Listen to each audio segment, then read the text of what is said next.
Hey there, Citizen Paler here, and welcome back. It's time for another tour of duty, and this time we're going to be going out with one of my all-time favorite ships. I've actually done, this is third or fourth video I've done on this ship. I did a walkthrough originally of the old pre-rework remodel that I really liked. I loved that ship back then. I've done one since they did the remodel, this version, and then we're going to do it again just because I've kind of updated the series a little bit, and that video is a little outdated. I think I can do it a little bit better here, but this is definitely not the first time I featured this ship on my channel. This is like if someone's saying, okay, I want to spend a little more than the, $60 or whatever to get into it. I want to have a good general ship that no matter what content comes out, what I decide to do, I'll probably be able to do it moderately effectively in that ship or whatever, without spending crazy amounts. This is the ship I tell them to go for. You're basically looking at a $110 investment here with the game package and everything, and it's just a really good all-around ship. It's got a ton of utility to it. About the only thing it doesn't do well is it lacks a bit of survivability for the size of it. That Freelancer right there, I think that's actually a max, it's the big girl, has way more tankiness than this thing does. And a lot of that comes down to this guy only has one size 2 shield. A lot of the not even fighters, just a lot of ships, if you look through their loadouts or whatever inside the Moby Glass, you'll find many of them run multiple shields. Be it size 1s, if it's a fighter like the Hornet or whatever, it has 2 size 1s. The Vanguard has 2 size 2s. That Freelancer back there, I'm pretty sure has 2 size 2s also. Unfortunately, the Cutlass only has size 1. Now, it kind of fits within Drake's design. They're not known to be tanky ships. The screen over here is a little screwed up. As you can see, the cockpit is kind of missing the front of the cockpit there. But you'll see here, we only have one size 2 shield generator. We also only have the one power plant, even though we have 2 engines. But they are size 2. We have dual coolers.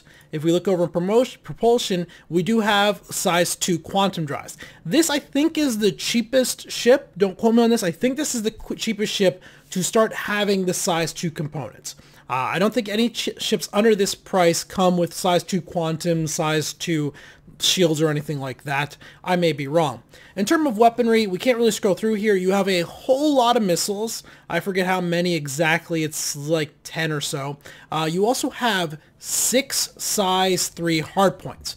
Now, the pilot only directly has access to 4 of those. So you have 2 under the wing here. Now, they are gimbaled down by default to size 2, so those are Badger repeaters. There's also miniguns up here above. I'm not sure if I can get a good view of them. We'll see them when we take off, though. Kind of right there is another size 3 hardpoint. There's one on the other side. Now, those are miniguns by default. This loadout has changed with the rework. It used to be like disruptor cannons and then lasers or something. And then the turret has 2 size 3s also. So in total, 6 size 3s is not a bad amount of firepower. That's a saber and a half. So it's pretty good. But like I said, the pilot does only have access to the 4 of them. I mentioned this in the Super Hornet video. There used to be a special turret mount where you could pull the turret out and you got similar to the Super Hornet turret, a spot that went down there, and it just slaved those guns up to the pilot. That does not seem to be something we can access anymore. It will probably come back in the future in a different form as something for the computer. In comes an anvil arrow. Not an arrow. That's the bounty hunting ship. I forget what that thing's called. Falcon? What is it? It's Hawk. Anvil Hawk. That's what it was. I knew it was some type of bird. All right. Let's go ahead and let's get into the Cutlass here. We're going to open the back up. A lot of people, you've seen this ship. You've probably been through this ship 150 times. This video, you're not going to see anything new. I don't have any breakthroughs for the Cutlass. Good large opening ramp on the back here. You can fit a Cyclone in here. It's a bit tight, but it does fit. You can fit multiple Dragonflies, Noxes, anything like that in here. You can close the back here. There is a working switch on the side, though, that used to work. Why don't you work now? I swear that used to work. Hang on. Oh, nope, that's the rumble seat I saw down there. Close it. Does it only work for... Oh, it works for opening it, not closing it? It's open. Oh, now it's working.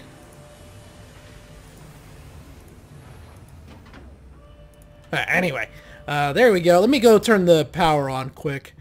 We do have one of the more interesting cockpits on this thing. So this is a dual cockpit type ship. You got the back here would be like the navigator and everything. The front is the pilot. But what happens is when you get in, it actually lifts up. So we'll climb into the pilot's seat. See, we kind of pulls us up into the air above the cockpit. So can't really see it, can we? No, we can't really see it. But we are up off the ground. Let's go ahead and we are going to just do power on.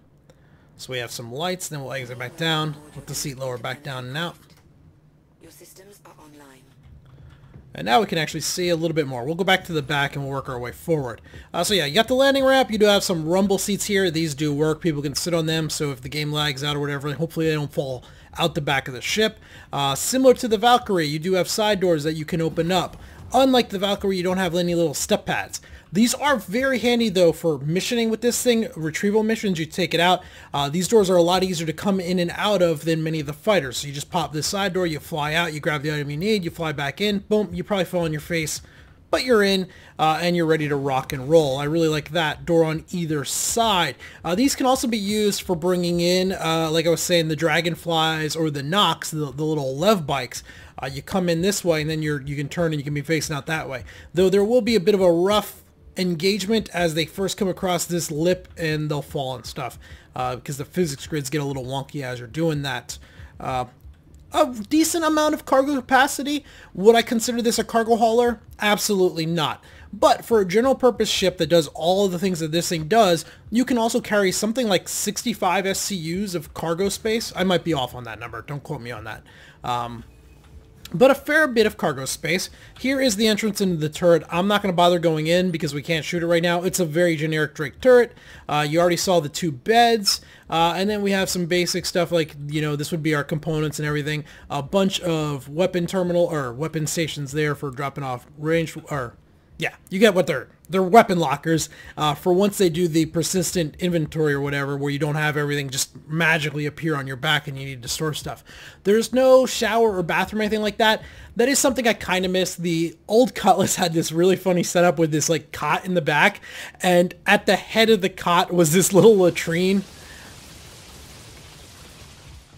It sounds like they're shooting sort of at me. But anyway, like literally the pilot's head or co-pilot, whoever was sleeping in that bed, their head was 8 inches from the toilet. It was pretty funny. I kind of miss that. Maybe someday when this game's well and launched and all that, maybe they will do a reworked version of that version of the Cutlass, just with the metrics and stuff as like a classic. I would pay for that ship. It wasn't very good, but man, I loved it. And like I said, we do have a navigator and a pilot seat. And when this thing's up, it is almost like an Apache type cockpit area where he's going to be even a little bit higher, hence the glass going up. So your head's kind of there, and the co-pilot navigator's head is up there a little bit higher. Let's go ahead and we'll take off. As we're going to go do this, let's see. Maybe we will do a mission on this one. Is there a retrieval mission? We don't do many of those in this series. Investigation, recover black box. Recover black box. This one's worth more. We'll take this black box.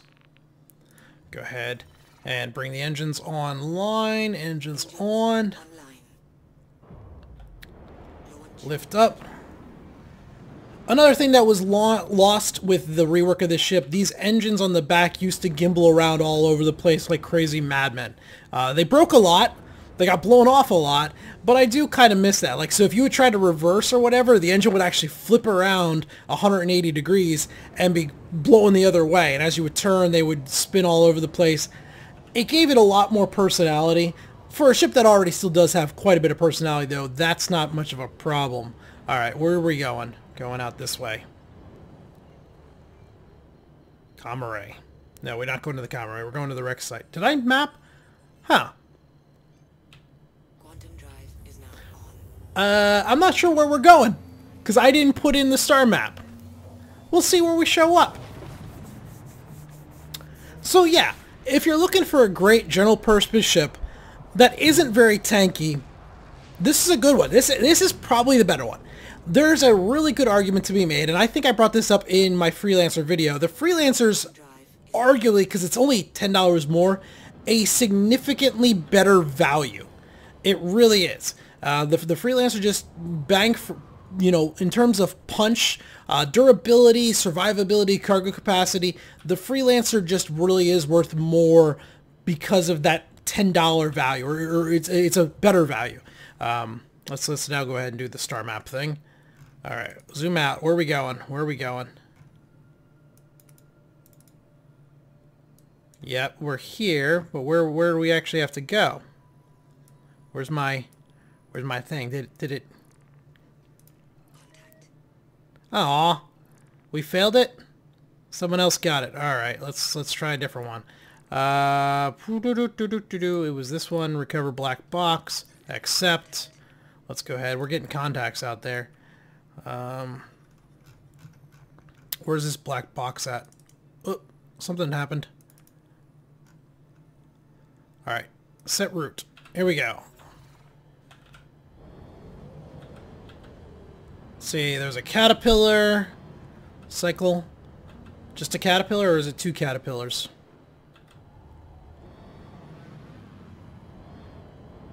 They're hostile caterpillars too. Let's take a run with our guns. What's this one? Target one under the crosshair. They're both caterpillars. Let's go ahead. It'll give us a good chance to show the size 2s, 4 size 2s. This one's a lot closer, I think. So there's the miniguns, there's the Badgers. We know Badger repeaters. They've been around forever. Oh, missiles are working again. Let's launch all these missiles. Fire!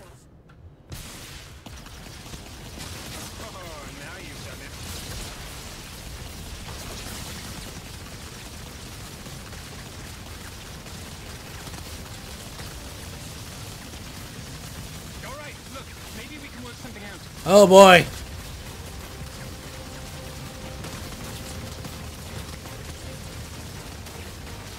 Look at those shields just hanging.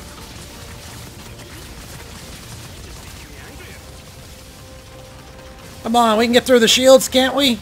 Can we not? Let me get in the back. Let me shoot it in the ass.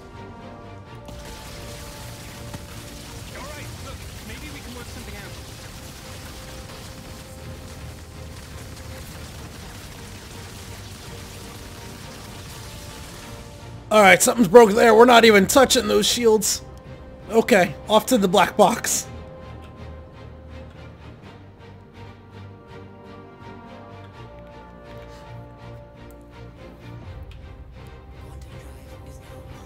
As soon as the background music dies down, I can hear myself think. Come on. There we go. Yeah, those are clearly somebody's, like, target for a ratting mission or something. So I couldn't damage the shields at all. The firepower is okay, and consider that was only 2/3. There's obviously 2 more guns up above, the exact same size 3s. Actually, that was less than 2/3, because we're gimbaled down to size 2s. So, yeah, the top turret is actually dual size 3s. Which gives a little bit more, and that's really where this ship is gonna, I don't want to say shine. It's not spectacular at anything, but you got a buddy or two who doesn't want to fly and they want to ride along. Well, they can jump in those turrets. The turret works reasonably well. You know, there's no major problems. Woo! We're out of control. We're out of control. All right. Chaff is online. I don't want chaff. I want quantum points. Where's my quantum points? We're 370 kilometers. Is it planet side? I didn't look. Let's take a look here. Come on, game. Work with me. Help me help you. It does not appear to be planet side. No, it's out in the... Okay, clear route. Set route. You're not going to give me the orbital markers? Come on.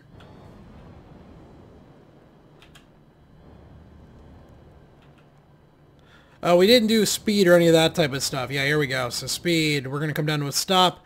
From a standstill, only W. Alright, acceleration, 220 is not bad. It's right in there where you'd expect. It's not up with a fighter, but definitely is faster than like a... I don't want to say that. I don't remember how fast the Freelancer is. And here's our afterburners.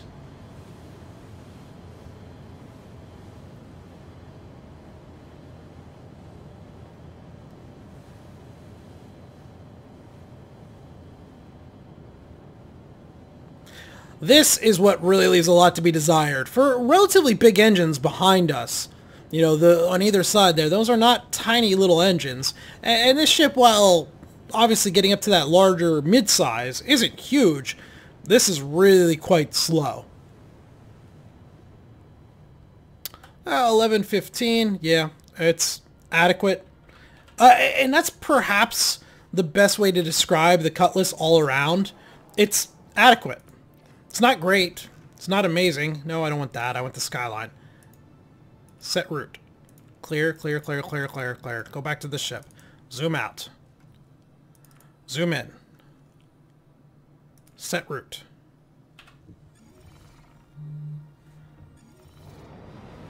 Alright. Hey! Can we go now? Can we go now, please?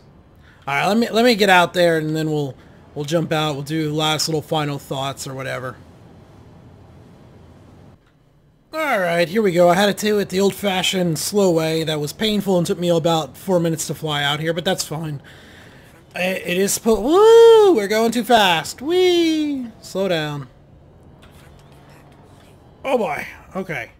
We found the carcass. What is, 5? Nope.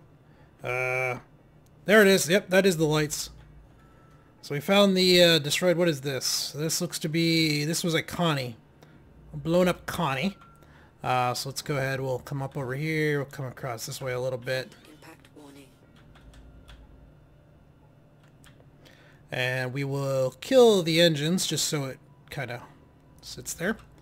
Should sit there even regardless, but server's getting a little choppy. Hopefully it doesn't crash on me.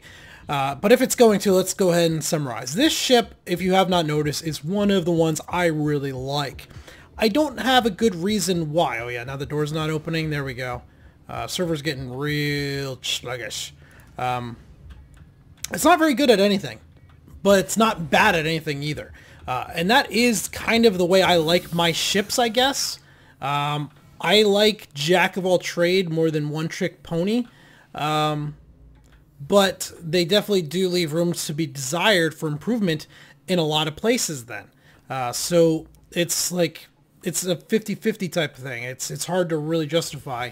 Let's see, I'm looking for the black box. It's going to probably be cockpit, which is going to be this way. Or is this it right here? This might be it right here. Yeah, it's making noise. I think in my black box. What does it say on it? Pretty sure this is it. Let's see. Pick up. Yep, black box. Okay. Let's go back to the ship. I've had, owned, and traded in at least 3 of these. And every time I trade one in, basically I buy them, and then cross-chassis upgrade to whatever, something new, because, you know, whatever reason, I have problems like that. But then I always end up going back and buying another one. Because there's just always... You know, if you ever get into the game, you're like, I don't know what I'm going to get into. I don't know what I want to do. If I want to get into dogfights, you know, run some cargo, do some, you know, retrieval missions like this, whatever. Come on, close. You know, this ship, it can just do everything. And because of that, plus it's relatively cheap, reliable. Well, I don't know about reliable, but it's relatively cheap, easy to replace. You know, if you lose it or whatever, it's not a big deal. You're not worried about the insurance loadout taking a long time. You're just like, okay, it's, I lost it. No big deal. Back at it. I always put one back in my fleet. Always. I just don't know what to do without it. And that's a pretty good praise, I think. You know, despite saying that it's not very good at the same time. Here we go. We're, did I turn it on? Power on. Ah, come on, server. Wake up, server. There we go. Whee!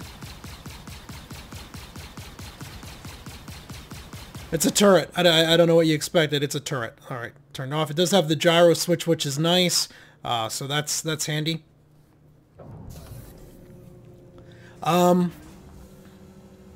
Yeah, we'll climb into the co-pilot seat. I think that's about it. Do I recommend one? Absolutely. To anybody willing to spend about $100 to $110, looking for one ship that they can reliably use to do just about anything and share it with a couple of friends, not too many. You know, this isn't a 5-man ship, but this ship's great for 3 people. Yeah, if that's what you're looking for, and you're not in love with the Freelancers, this one's got so much more personality. And while the Freelancer is a better ship and probably a better value, there's some part of me that's like personality trumps it. Why can't I turn this on? This is just your standard terminals. We're gonna get the comms terminals, weapons terminals, shields terminals. There it goes. Oi, I'm gonna go turn this mission in because I need money, because I need to be buying guns for my Vanguard. I need to replace that nose gun.